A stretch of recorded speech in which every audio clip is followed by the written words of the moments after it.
Hello, everyone. Welcome to our podcast. Yeti walks into base camp. It's always a little awkward. Sorry, my brain broke. I'm Yeti Legs. And I'm base camp. We are your hosts here. And we are sitting in our base camp. Our base camp. This is going to be the second part to our episode dealing with water, water sources, water filtration. Really just stuff that you need to know for drinking healthy, pure, clean water whenever you're out on a hike. This could be a through hike, backpack, whatever. I think what's really helpful about this episode is we talk a lot about the environment in this part too with our with Gandalf is her trail name, with CNOC. It's just really informative. I think you guys that, becoming way more health and environmental conscious in this world that we live in is really important. And to know that there are products out there that are actually trying to help the environment and help us is huge. So please give this one a listen.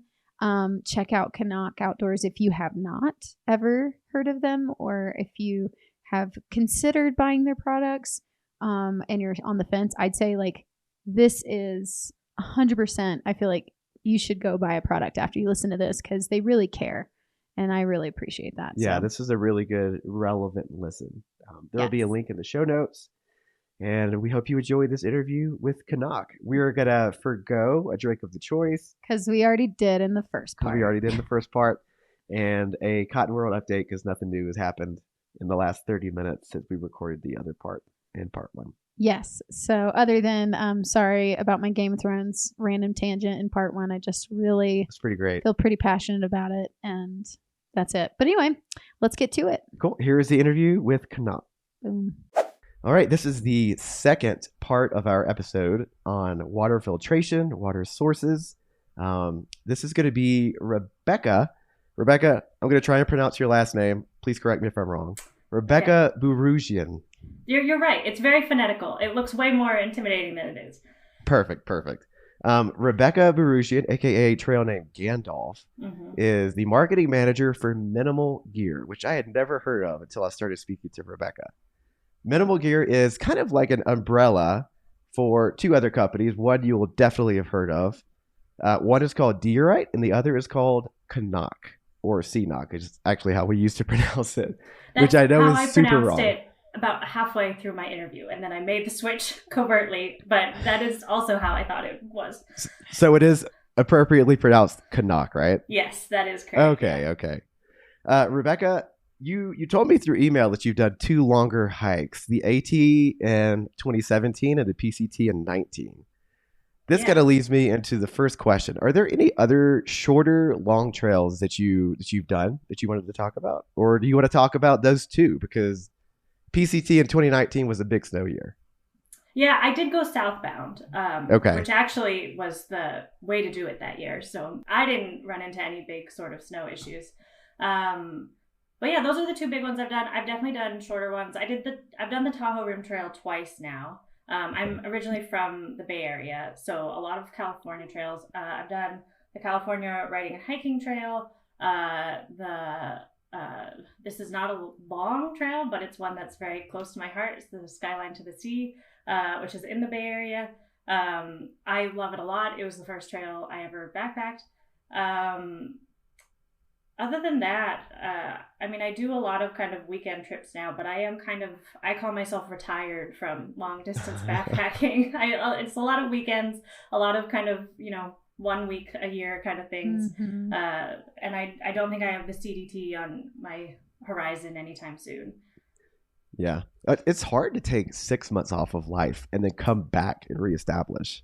Yeah, absolutely. And I think I have a cat now that I'm very attached to. I really like my job. I don't particularly have a life I'm super excited about disrupting at this moment.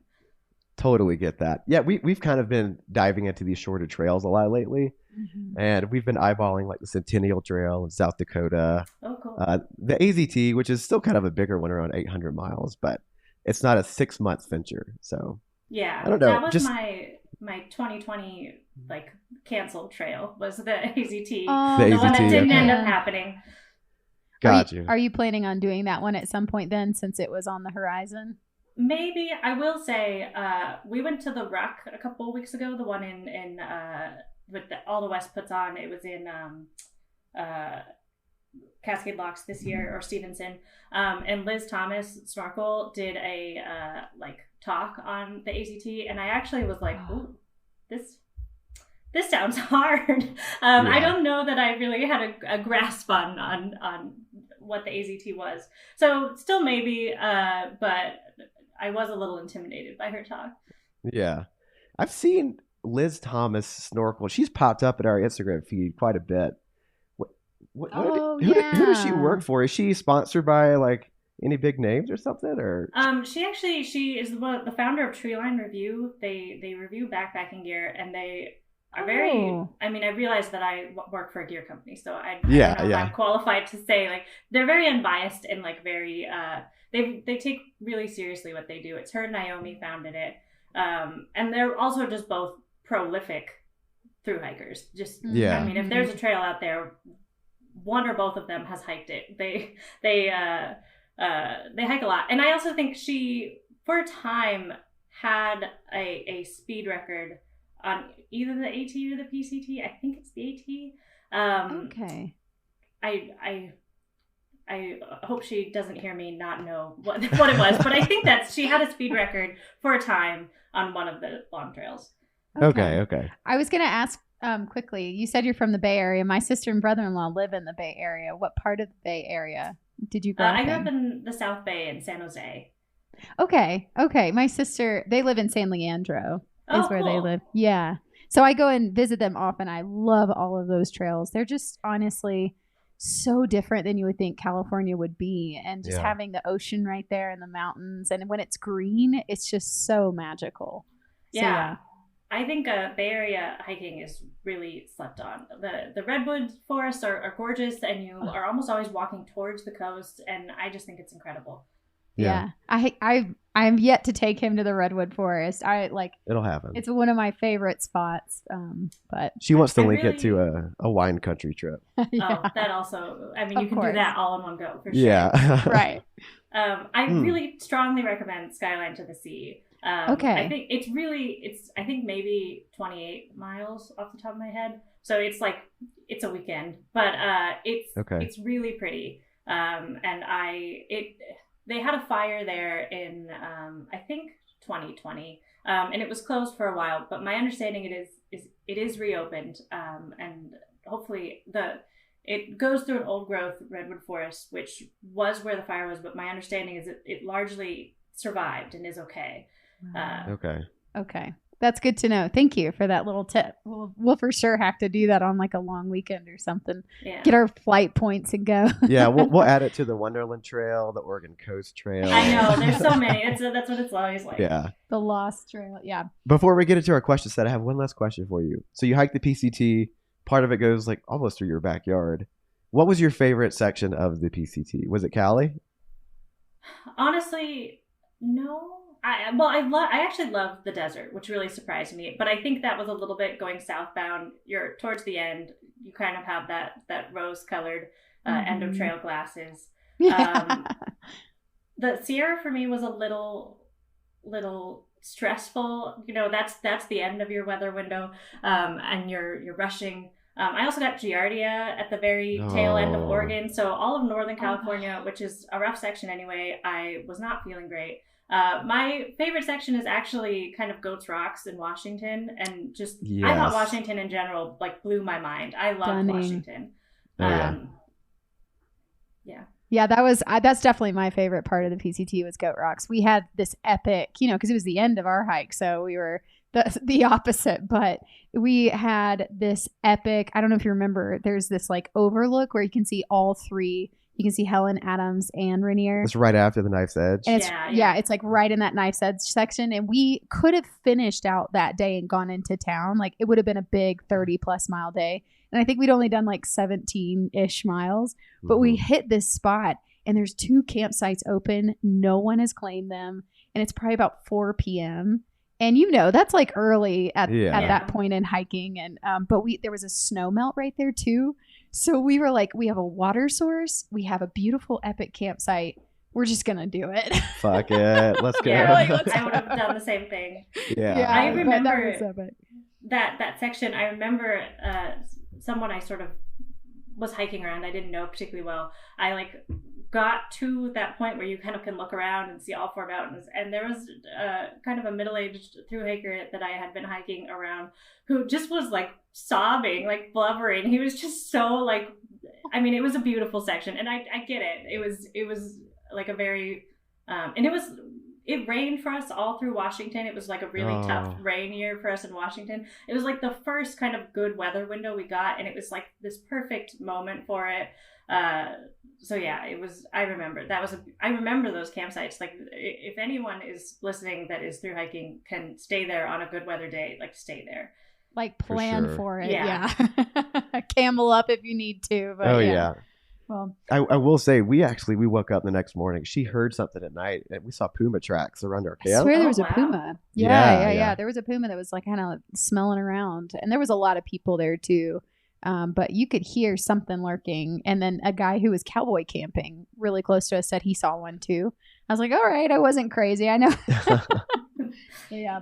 Oh, the PCT. Well, I guess I'll get into the first question. I guess our second question. But so you work for Minimal Gear and CNOC Outdoors. It's Minimal Gear is the umbrella name, the overarching exactly. name, and then you've got CNOC. And then you've got, is it diorite? It's diorite, which is diorite. It's a kind of rock. Okay. You find here in Oregon, which was one of the reasons we named it. Okay. Perfect. Okay, so my question was, can you explain actually what types of products these both are and what they offer people? To do that, I'm going to explain a little bit about the Minimal Gear, like how this triangle sort of formed. Do it. Please. So we actually have always been Minimal Gear. That's not how the name we've operated under. We've always operated under CNOC Outdoors, so folks don't realize that. But our company is technically called Minimal Gear. And we were founded by Gilad, who's still our founder and our GM, who is very much an inventor first. And so he kind of, our product offerings were kind of this mix mash of like everything that he wanted to create.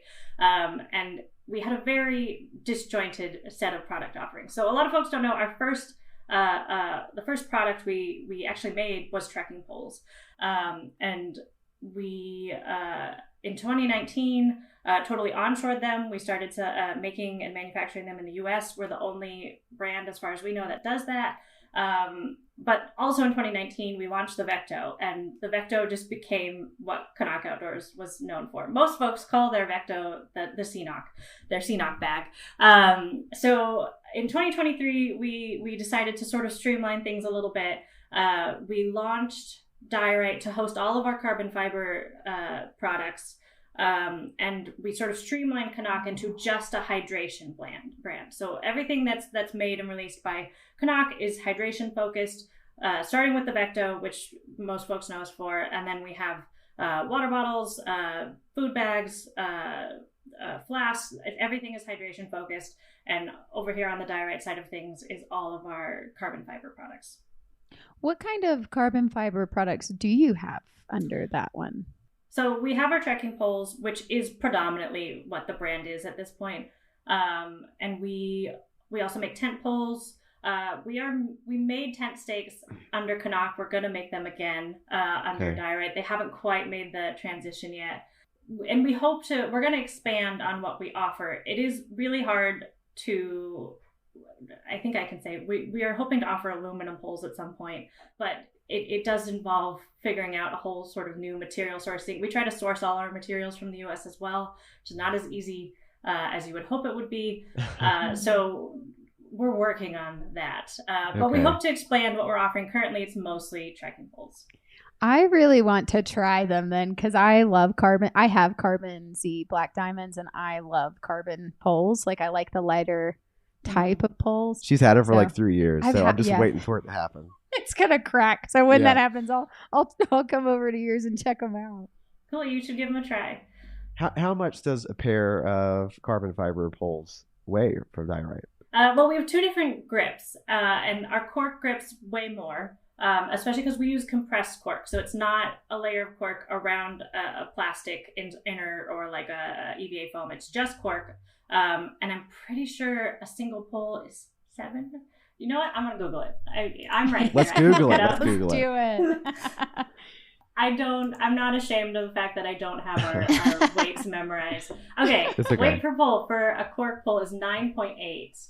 And for an EVA, which is the lighter option, is 7.4 ounces. Okay. So 19.6 for the cork. You said 7 what? 7.4. So 7.4, so 14.8. So less than a pound. Sub a pound. Okay. Yeah. Oh, nice. And the cork is our more popular offering. I personally don't. Most folks like it because of the grip feel. I personally don't feel a huge difference between the cork and the EVA, so I do use an EVA. I'm an EVA fan for sure too. I used to be carbon, but whenever we were hiking in the European Alps on the T&B, right? Yeah. My pole just snapped in half for no good reason. I didn't fall, nothing, just snapped. So I was like, I am going to go aluminum for the time being because I'm too rough on these suckers. Yeah, he is. He pounds them into the ground. Yeah. Carbon fiber is not for everybody, for sure. Yeah, but it's for her. But me, I'm just I am a very careful and dainty walker, I think. Too. I guess I'm out there on a mission, pounding my poles. It's true. I'm aerating the ground as I'm hiking. I have to get up this mountain. Yeah. Well, when we release the aluminum, those will be for you. Perfect. That's awesome. You want to ask the next question because it kind of goes along with the question you just asked. The CNOC. Yeah. Well, okay. So we are officially letting everyone know that's listening that it is not CNOC. We have called it CNOC for years until Katie with Sawyer Oats said CNOC, and I went, wait a minute, it's not CNOC. And so for all of you, this earth-shattering moment, it's CNOC. Yeah. So CNOC products. With the CNOC products, we really want to know, what do you recommend, especially as the through hiking season starts this year? What do you recommend for long distance backpackers this season for that? And then with the diorite, also, what do you suggest? Yeah, you mentioned the Vecto, which is everybody's go-to. So, and can you explain the Vecto for people who don't know what the Vecto, I guess, is for CNOC? Absolutely. So you're probably not going to finish a long trail without seeing one in the wild, even if you don't use one. But it is a water collection and filtration bag that essentially has a slider that opens the back end so that you're not trying to fill through your tiny little 28 millimeter neck bottle opening. Instead, you can fill with this wide opening on the back, and then you can slider it closed, and you can either use it in a gravity setup, you can squeeze, filter. We have the Vecto comes in 2 different neck openings. So we have it in 28 millimeter, which works with your Sawyer filters. Also the Platypus Quick Draw, the Hydro VersaFlow. But we also have the 42 millimeter opening for folks that use the Bee Free. And we actually recommend for through hikers the Vecto X, which we came out with in October of 2022, just because through hikers were doing a number on Vectos. So it's a slightly thicker TPU, and it will be more durable over the course of a through hike. If you're using it daily for months on end, or if you're just really hard on your gear, you probably want to use the Vecto X. Yeah. That was us. I think we had that one. We got that one, I think. You said 2022. The end of 2022 is when you had it, because I think we bought that October of 2022. Yeah, because we got that then for the TMB, because we had been using our CNOCs for the PCT. Yeah, and then we got one of those, I think. And man, love the CNOC, the Vecto. I actually just always called it the CNOC bladder, but that's a lot of people do. Yeah, but love it because I really love the fact that you can hang it, you can gravity hang filter it. Man, especially at the end of a long day, you're so tired. You're like, I just want to chill, or I got to set up camp. So let me get my water on this tree hanging while I'm setting up camp versus having to filter the whole time. Katie with Sawyer was shaming me a little bit yesterday. So apparently I've just been cranking down too hard on all my bladders, which is why I blow holes in them. He just pushes them down like it's like going out of style. What's the PSI that the X can withstand? I I could Google it again. I do know we know the answer to this question, but I don't know that I have it memorized. I think she said that the Sawyer bladders was like 7. We didn't even know that this was a thing until she said it yesterday. I was like, wait, they all have a PSI where they can tell you what they can handle or whatnot. Or yeah, like its threshold. Its threshold. Yeah. The Vectorex has a breaking point of 450 pounds. Okay. Whoa. And I don't remember the Vecto off the top of my head. It's still pretty good. Like the Vecto is still a durable option. Yeah. Just through hiking is really hard on your gear. So it is. We decided that a thicker version was necessary. I mean, definitely, because we used to use the Sawyer bladders, and we blew through those way quicker than the CNOCs. So that's why we even converted in the first place. But also, we love, like you said, that slide bar up at the top, so you can collect water more easily. And we've been diehard CNOC people ever since then.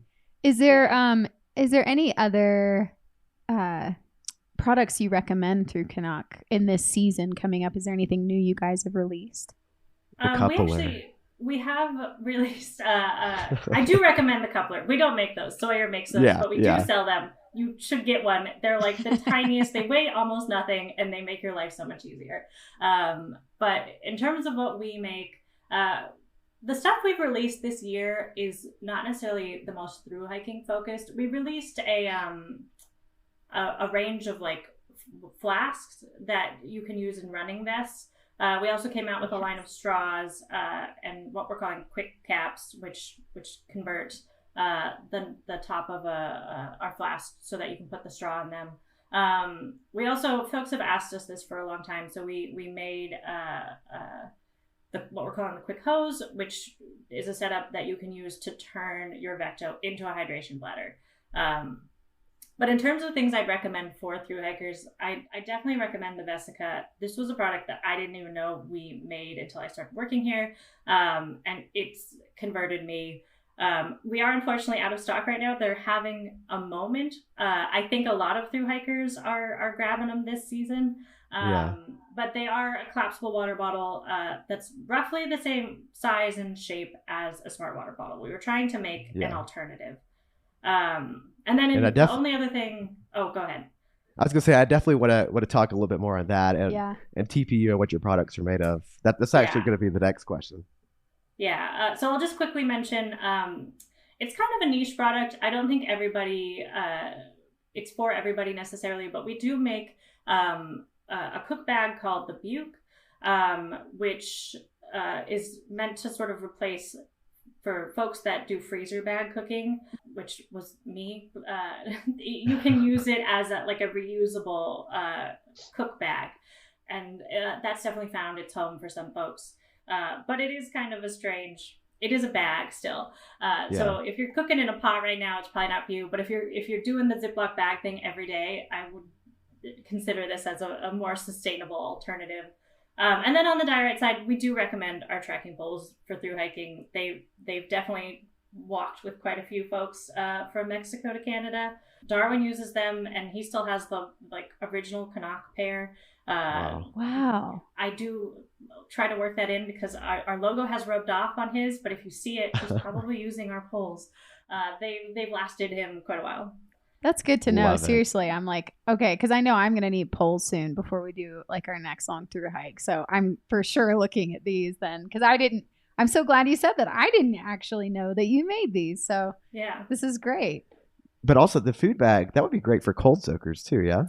Yeah, it actually works great. It's gone through 5 redesigns. It was originally just a cold soak bag. You couldn't put boiling water in it. And I do think it works great for that. Now you can also put boiling water in it. Now, this gets me into the next question. So your products are made of TPU, right? Yes. The cook bag, the bottles, the bladders, everything. Everything is all TPU. So TPU stands for thermoplastic polyurethane. Yes. And we have been highly considering using your 1 liter Vessica bottles. Whenever they get back in stock, I'm going to be the first to jump on them. It's end of March. Just for end of folks March. that are listening. Great. End of March. Okay, perfect. so soon. Yeah. So be waiting. We want to replace our smart water bottles with with these Vessicas. Would you mind talking a little bit to the SmartWater versus the Vessica use and the different materials? Yeah, absolutely. And I was going to get in the weeds here, so feel free to interrupt me and interject at various points. I do want to say I'm not like the scientific minds of CNOC, but I am probably going to be able to give you the best like plastic for dummies explanation. No one else is giving you the for dummies version. I have gotten the for dummies version because I am the dummy. Me too, by the way. He's the scientist and I'm a film person, so I'm like, what is BP? I don't know what any of this stands for. Hey, we left the weed eater at home, so get into the weeds. To get into the weeds here, the Vessica is made of TPU, which is kind of a soft, squishy plastic. It's opaque. It's not clear. We like it because you can squeeze it really easily. It collapses down really easily. And it's if you've seen it in the wild, you've probably seen it in baby bottle nipples. That's the material that's used there. What I think kind of gets lost in a lot of conversations around plastic is that there's a bunch of different kinds of plastic. It's not like one kind of, it's not the same material every time. And we actually have been getting a lot of questions about what we know about our plastic, what we know about its health and safety, because I think there's been quite a few really excellent studies that have come out lately on the subject. So this is perfect because I'm happy to sort of give my best answer to it. When we were originally manufacturing with plastic, we were looking for like a glass alternative, right? We wanted something that was clear. We wanted something that was shiny, and we wanted something that was durable, that wouldn't break when you dropped it on the ground. And so our first plastic use, we used additives called BPA to make it do that, to make it clear, shiny, and also more durable. And over time, we learned that there was a whole bunch of health issues associated with that. We started using BPS and BPF. It had the same health issues associated with it. It's largely not, I don't want to say it's largely not in use because I actually don't know that, but a lot of folks have moved away from it. Nalgene, for example, that's the kind of plastic that uses BPA. They don't use it anymore. They've moved away. So the kind of plastic that's used in disposable bottles is called PET. And it actually is BPA, BPF, BPS free just because it's not required in its manufacturing, because it would make the plastic not bend, which you want kind of a SmartWater bottle to be a little bit flexible. Instead, it has an additive or a chemical called phthalate that leaches similarly to the way that BPA did. And we're still sort of new to our understanding of that's health effect. It is looking like it's not great as well. To bring it back to our plastic TPU, it doesn't actually need BPA or BPF or BPS in its manufacturing. It doesn't need phthalates in its manufacturing because of the fact that it's soft and squishy. It's not trying to be a glass replacement. It's also opaque. It's not trying to be see-through. So it just is naturally free of those things. We have done a study looking at phthalate leaching because phthalates are kind of everywhere. The results of those studies were very positive for us. We did, because we've been asked this so frequently, write a blog on it recently that shows the exact results of that study. So feel free to look at our blog on our website. It's the most recent one if you want more information on that. But in terms of what we know about plastic, which is unfortunately not a whole ton at this point, it does seem like TPU is a pretty safe plastic, especially compared to polycarbonate and PET. Okay. So you're saying that, and I haven't done research on the SmartWater bottle, but you're saying that it is BPASF free, but it does have these phthalates that can leach into your water, right? Yeah. So okay. Plastic that would try to be kind of a glass alternative would have those additives. But PET is not, it's not manufactured to be reusable. It's manufactured to be disposable. And that's how the FDA looked at it when they approved it for use.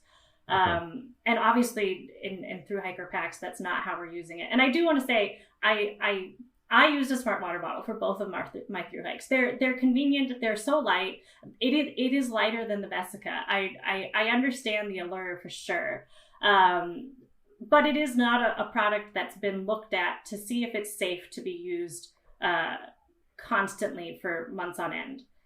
Yeah. Okay. I'd rather carry an extra few ounces than sacrifice my health. And the environment too in that, yeah. Because Wesley, you kind of stumbled upon this, right? With the smart water bottle just recently. Yeah, I was just thinking about it. I'm like, it's made of plastic.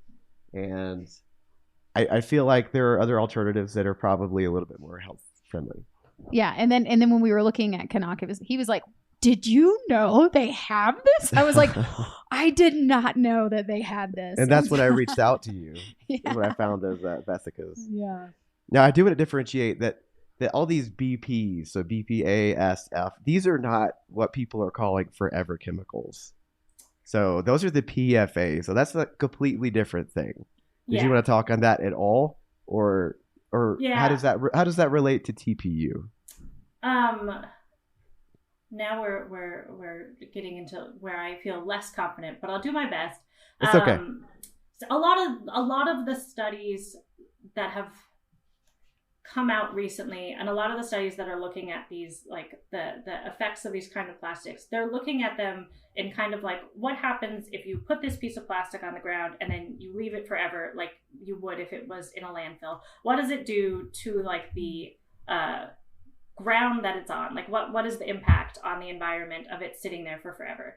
And so a lot of the chemicals which I think they are looking at phthalates, they're looking at kind of that side of things. And I think there is more information coming about its impact on our health. I did, in my sort of quick Googling, trying to make sure I was on the right page to talk to you about this. Apparently pretty much all human adults are peeing out phthalate at this point. It's found in like all human urine at this point. It is everywhere. And I do think there is a huge conversation to be had around our use of plastic. We really have gone to our use of plastic as a society has become such a huge part of our lives relatively quickly. Like, plastic was not something that was manufactured 100 years ago, and now it's widespread. It's in our lives everywhere. We definitely do have a big societal reckoning, I think, coming about our use of plastic and its impact on our environment and our health. It's a huge conversation. I don't necessarily feel the most qualified to sort of like comment on that. I certainly do think that I think a lot of times we as consumers, it feels kind of futile, like to try to make choices that can protect us from this kind of thing. I mean, we know microplastics are everywhere. It just feels kind of a losing battle, so I might as well just use the smart water bottle. But I think we should be paying attention to these studies. These studies are important, and I absolutely recommend everyone reads them themselves. I do totally recognize that I'm here as a representative of a gear company that's trying to sell you something, and you should absolutely be suspicious of anyone who's trying to sell you something. So absolutely do your own research. But yeah, there is a huge conversation to be had about our use of plastic. What I can tell you is that TPU, compared to a lot of the plastics that are out there, is a relatively safe plastic. Okay. So the big takeaway is CNOC products look to be a bit safer than your conventional water bottles that you would get at a gas station. Yeah, absolutely. That's the takeaway here. Just for like the fact that they are manufactured to be reusable, they're FDA approved to be reusable. Like PET is not looked at in that same lens. Yeah. Feels like a leaps and bounds of where we can go in society, that you even have a product available now that can make, people can make that choice to actually just that little small choice. That's what we've been talking about with the environment. How can we, like, it feels like you just said, it's such an astronomical feeling of like, this is huge. And what can we do in this little, micro space we have?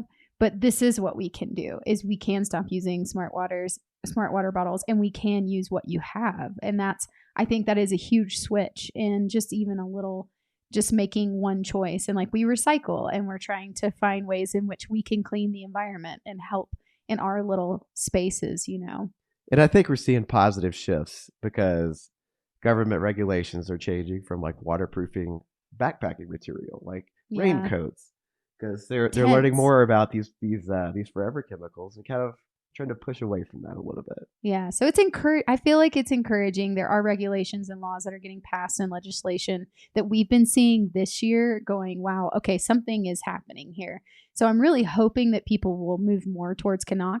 And it's education too, right? Like we didn't know that you had these products until a month ago, probably the water bottle use, So I think it's getting that message out there to people and people realizing, oh, you carry this. Okay, well then let's make it happen. So yeah, absolutely. And I do think I think a lot of times when we're trying to make choices that benefit the environment or choices that benefit our health, we have like a very all or nothing attitude about it, where we feel like, okay, if I'm going to do this, I have to do this perfectly to like the umpteenth degree, and that's realistically not realistic. So just making the choices that you can make is absolutely something that you can do. For sure. And I hate that it's this way, but I feel like to live and treat your body healthier, you have to pay more because organic foods cost more. It's so sad. a smart water is $1.50, $2 versus a Vessica, which is around 20 plus. Like, I mean, it's reusable and you'll continue to use it, but it's a higher initial price tag. But if you think about it, though, you do go through smart water bottles on a trail 6 months, probably.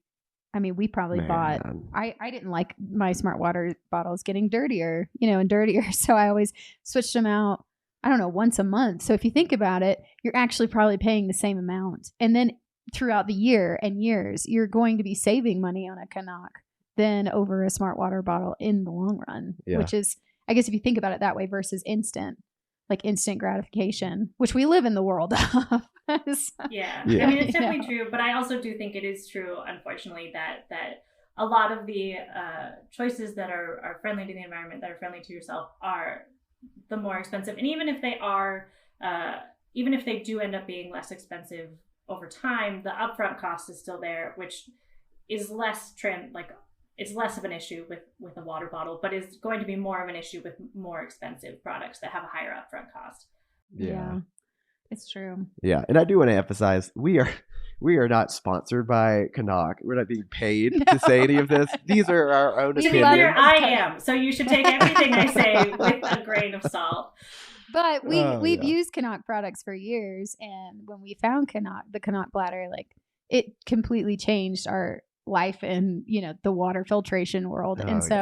I will say that I'm a huge advocate of CNOC and will stand behind CNOC 100%. It's so damn hard to get water into some of those bladders with like the little 28 millimeter mouth hole.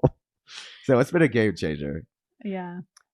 Okay, so we were in the weeds there, talking pretty scientific. But I love it. I don't know these. Like I said, I like hearing you guys talk about it because I'm like, what does that mean? But it's cool. I was reading some study and it said that they tested X number of newborns and every single newborn had microplastics in them. That's just where we are, kind of touching on what you were saying. Like it is in our environment. There are plastic stone hybrids washing up on shores. Like plastic is just here. That's so sad, man. Yeah. Sorry, that was really loud. But this is where he gets passionate. Next question. Let's get out of those. Next question. Weeds. Okay.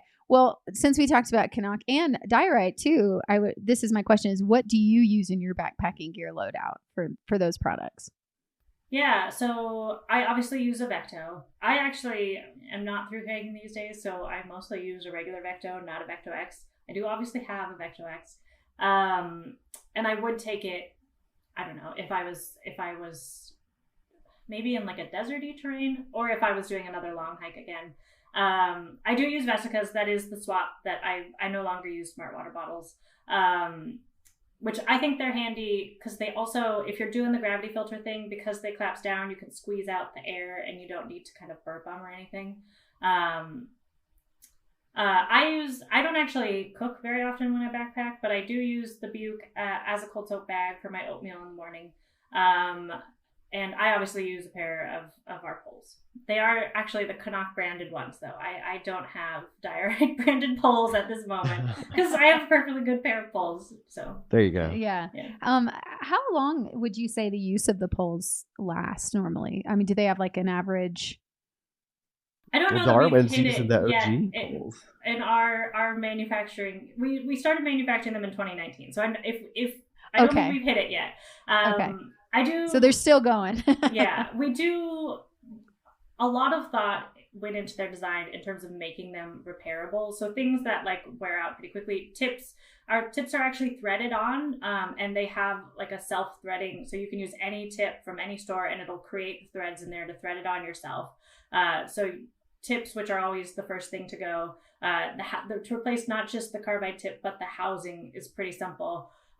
We also do sell replaceable sections with the understanding that, you know, you can take a bad fall and put too much horizontal on a carbon fiber pole and you are going to snap it. So every part is sold. We sell literally every part of our pole. So you can buy everything from like just the grips, to just the straps, to just the screw that holds on our quick locks. You can buy it and replace it if you lose it or if just something happens to it. Nice. Okay, you said quick locks. Are they all collapsible or are some fixed? Again, we're hoping to make fixed length poles at some point, but currently we do have our poles are collapsible. Okay. And yeah, they have the quick locks. Oh, this is a great question. What impacts or contributions, including humanitarian programs, is CNOC working on or with other people for? I love that you just said CNOC. It's so easy to slip into. You know what I think it is that we often stylize it all caps, which I think makes it seem like it should be CNOC. Anyway, damn it. We're not stressed about it over here at all. I just needed to troll him for a second. Course. Thanks. So we are a B Corp. So a lot of programs just sort of organically happen in order for us to maintain that certification. It's not something that you sort of get your stamp and then it's gone. You have to keep getting that certification. So we have to donate 20% of our. I say have to. We chose to do this. We want to be a B Corp. We donate 20% of our profits to nonprofits every year. They are changing the B Corp certifications. So we actually have done quite a few things in preparation to maintain our status, including we did life cycle analysis of all of our products. We did take the SME climate pledge. So we're looking at, I think it's having your carbon emissions by 2030 and going carbon neutral by 2050. And we're looking to do that. You can have a terrible environmental impact and then pay for a lot of offsets and meet that carbon neutral standard. We're trying to do it by just lowering our carbon emissions to begin with. We're a certified trail work crew, just our company, and we have an adopted section of the PCT in Table Mountain in Washington. So we maintain that section. You might see us there this summer if you're through hiking. That's amazing. Wow. I wonder if we ran into you guys when we were in Washington, actually. Were you sponsoring it in 2022? Yeah, we were. Yeah. We just ran into the same PCTA cleanup crew like 5 times. Well, we would just be in that section. So you would see us just around Table Mountain. Okay. That's amazing. I think we missed you. Yeah. No, I appreciate how I just want to like say this out loud. I know it's understood already, but I really appreciate how environmental like you guys are focusing on and trying to continue to help with the environment and people. I think that's a really big deal, and especially in gear world, because there's some bigger corps that, you know, have a lot of gear and they've done a lot that isn't good, and they are trying to now switch their worlds around.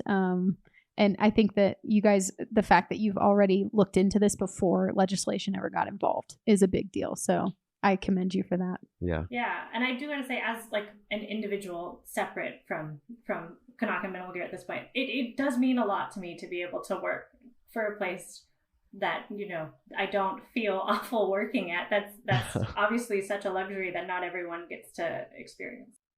For sure. And again, you said that you source your materials and you produce your products in the U.S.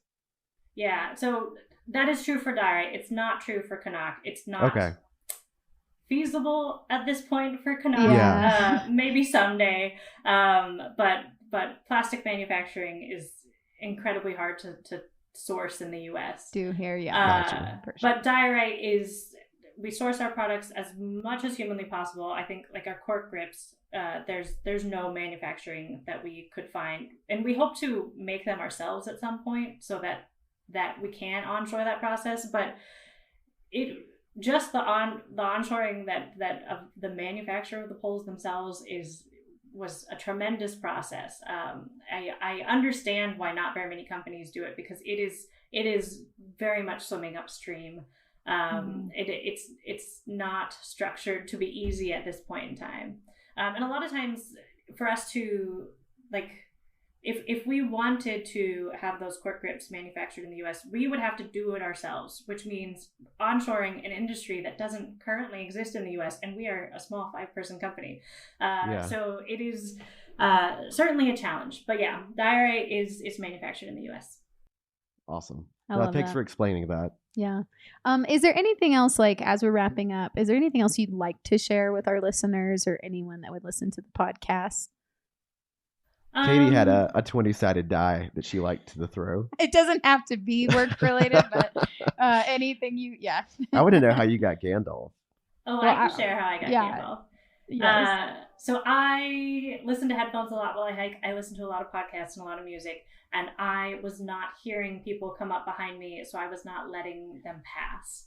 And that is how I got Gandalf. And I love the name. I think it's great.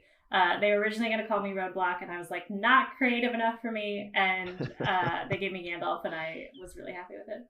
That's amazing. Epic. We love Lord of the Rings. We have a little Gandalf, like a doll. It guards the apartment. It guards the apartment. It's like out, like looking out through a window. So Gandalf is awesome. That's so great. But is there anything else you do want to share that's heavy on your heart or anything? No, I'll give you my best advice for thru hiking this year. If anyone's listening to this and they're about to thru hike, since it is the beginning of thru hiking season, I'll give you my very best piece of advice, which is you are on like 30 sequential 5-day backpacking trips. You are not on 100+ day backpacking trip. I think thinking of just the section you're in is like the key to thru hiking. At least it was for me. Don't think about the Sierra when you're in the desert. Just don't worry about it yet. Don't think about what are you going to make it to Washington in time when you're in Northern California. Don't think about it. Just focus on what you're doing in that moment. Yeah, you have to give yourself like little mini goals. Exactly. Like the next town is your goal. Exactly. Or finishing that section.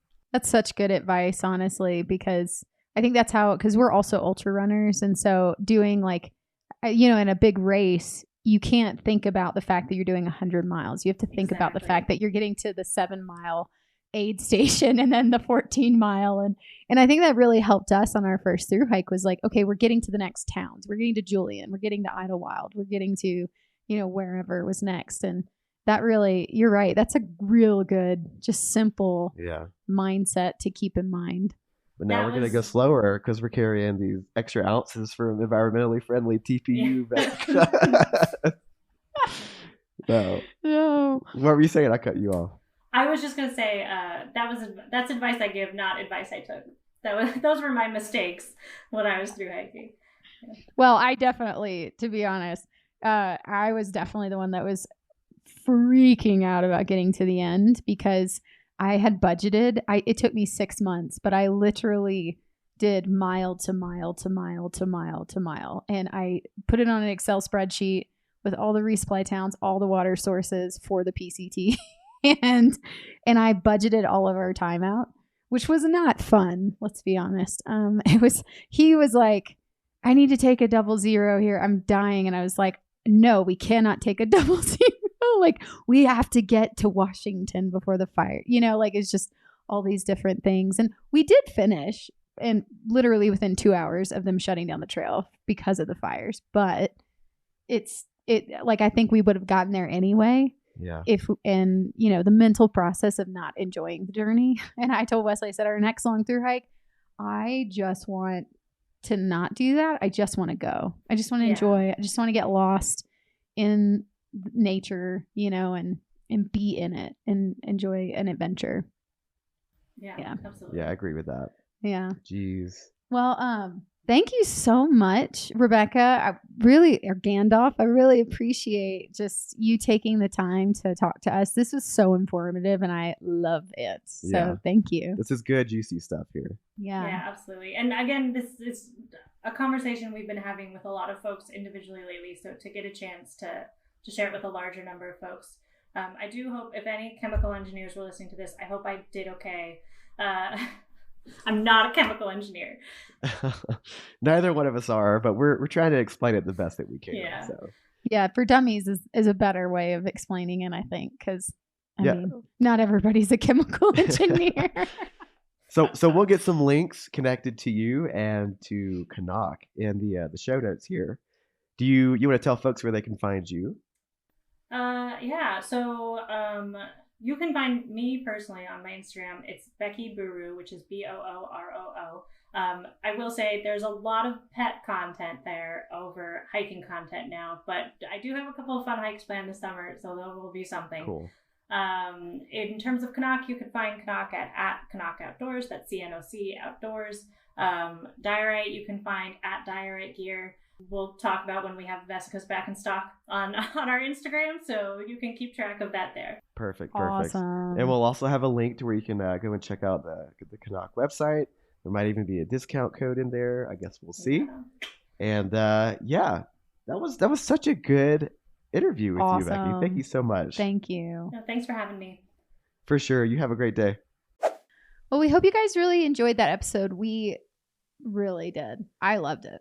Yeah, it's kind of nice to talk on a different playing field than just like hiking and funny stories and stuff like that, but talking about some really relevant topics here, because we are in the what's called the Anthropocene epoch, which means that humans are here and we are inescapably affecting our planet more than any other factor on this planet can right now.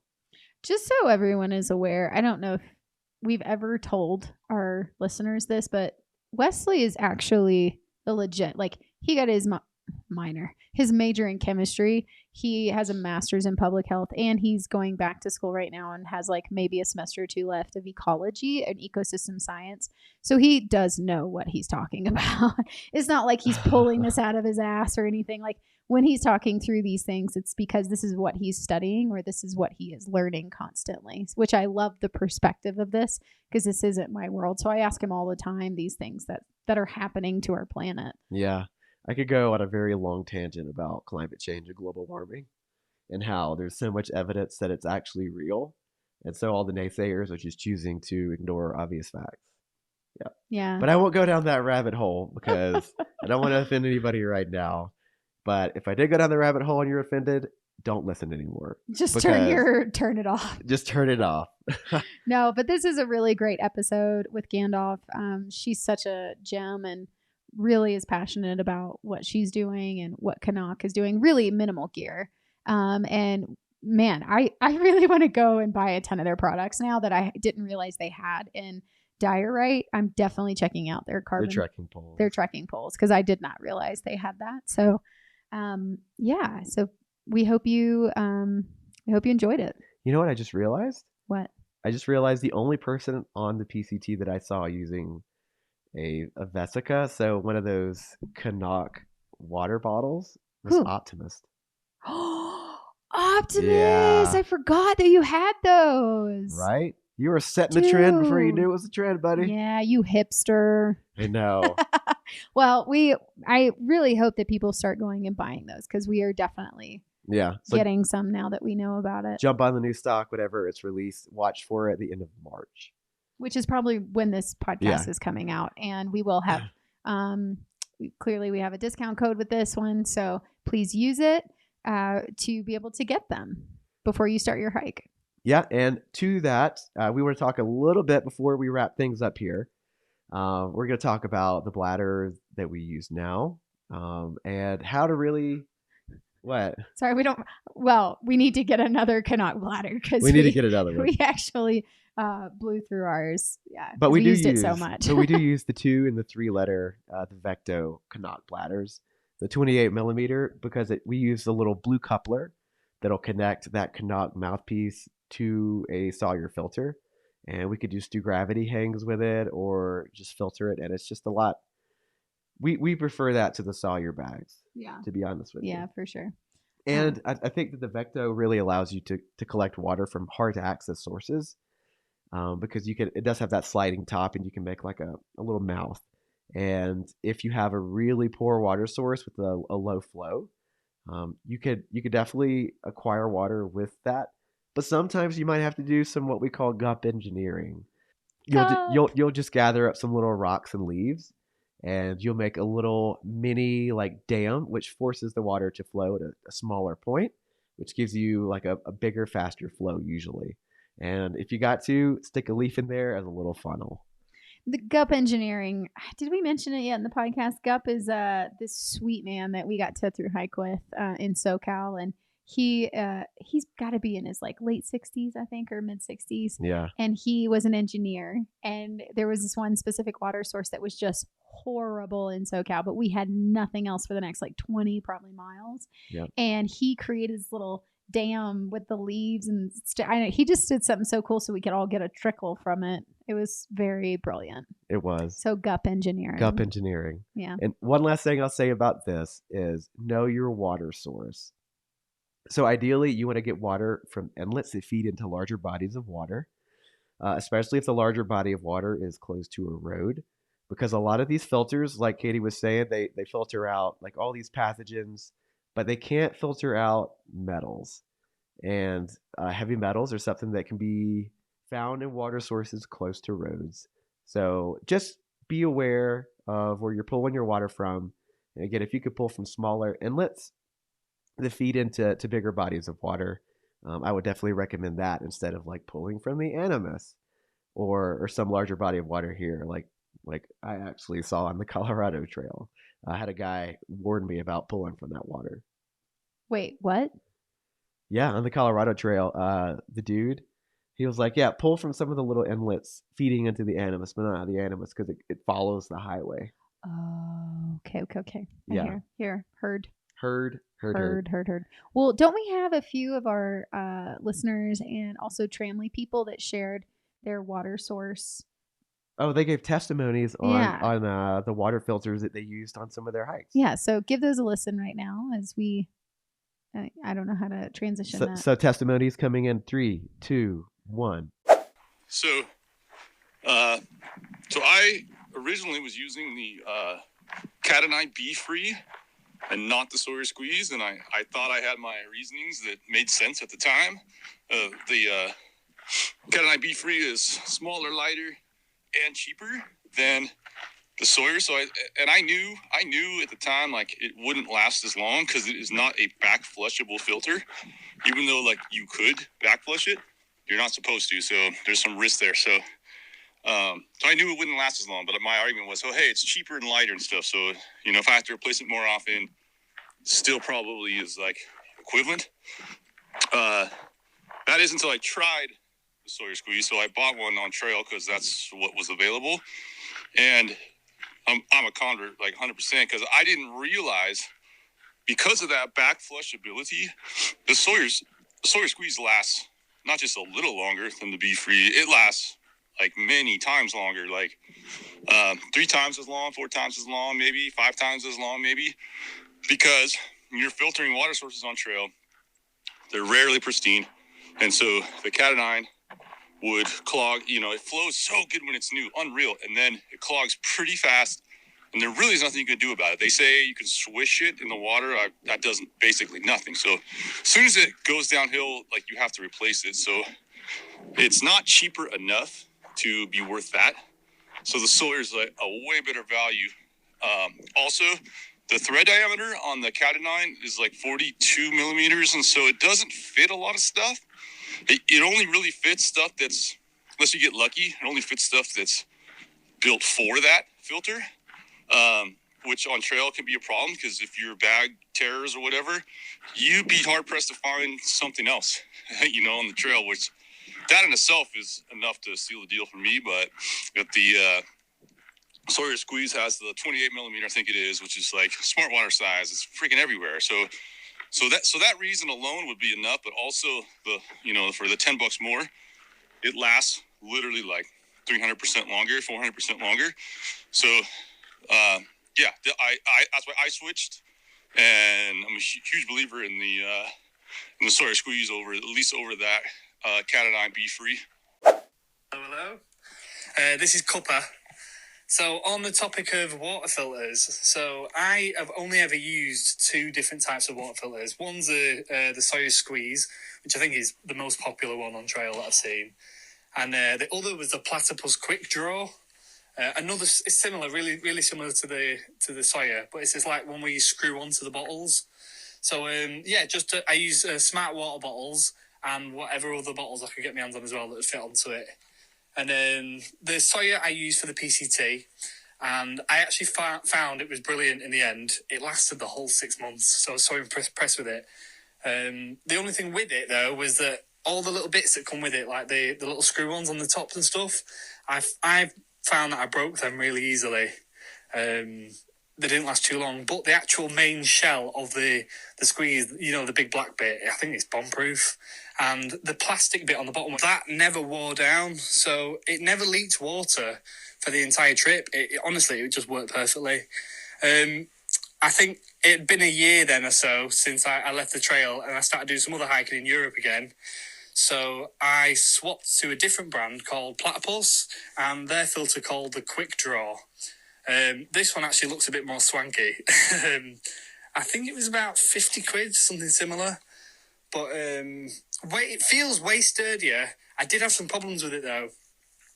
I think it's a different size to the Sawyer for the how the Sawyer fits the smart water bottles. The Platypus one, I think it's slightly smaller. So when I went to like twist the other bottles on to filter with, it actually broke the bottom of it. Like, I think it was way less durable. And as soon as I twisted it on, the plastic cracked. And it actually left it completely useless because then it was leaking water. So, yeah, just take note. If you do go for a Platypus, make sure the bottle that you're twisting onto it fits perfectly. If it's slightly off, don't force it and be an idiot like me because it'll cost you 50 quid.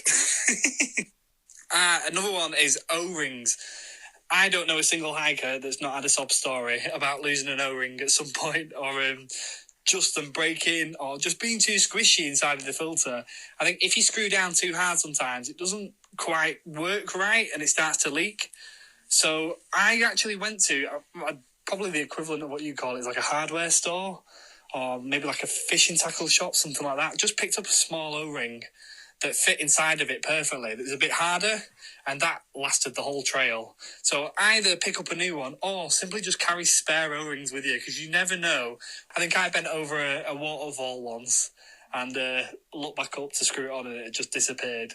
So shout out to that fish that's now got a nice necklace wherever you are.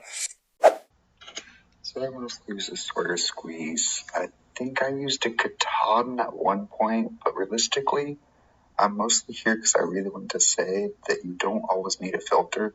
If you're drinking from a small stream, especially if you can see the top of the mountain where the water came from, or if the water just came out of the ground, odds are pretty good nothing's pooped in it, so there's a really good chance that there's not actually any germs in there that you need to worry about. And everyone I know that's had Giardia says that is not the opinion that you should take on it. But also, I haven't had Giardia, so just use common sense, and if you're tired and you really, really think that stream is probably fine, odds are good you're right. Cool. Well, we hope you enjoyed this episode, everyone. Great interview with CNOC. We got a few testimonies from some of our fellow thru-hikers. Yeah, thank you. We wanted to give a huge shout out here to The Fire Once Lost for our intro and our outro, as always.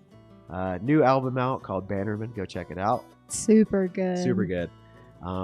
Yeah, I think that's all we have to say today. I think that's it. Stay tuned for our next episode. We're still chugging along, so Still chugging along. Yeah. Well, we hope you guys enjoy. Oh, and find our social media accounts and If you have anything you want to say to us or whatnot, YetiWalksIntoBasecamp@gmail.com. Bingo. And then our new Instagram account, Yeti Walks Into Basecamp. Please follow. DM us with any questions, anything you want to share. We love sharing what you guys are thinking, because if you're thinking it, a lot of people are thinking it. So yeah, we love to answer listener questions on it. Yeah, so please subscribe, please like. We love getting to hear from you. Thank you so much for listening and following. We really appreciate you guys. Yep, and if you want to help fund future episodes of Yeti Walks Into Basecamp, you can always subscribe to our podcast on either Spotify or our Patreon, which can be found in our link tree. Just go to bio in our Instagram. Yeah, we're really trying to get this a little better. So more professional, quote unquote, sounding. So so if you'd like to help out, we would love it as well. Yep. All right. Well, thank you. And as we like to say in the hiking community, happy trails.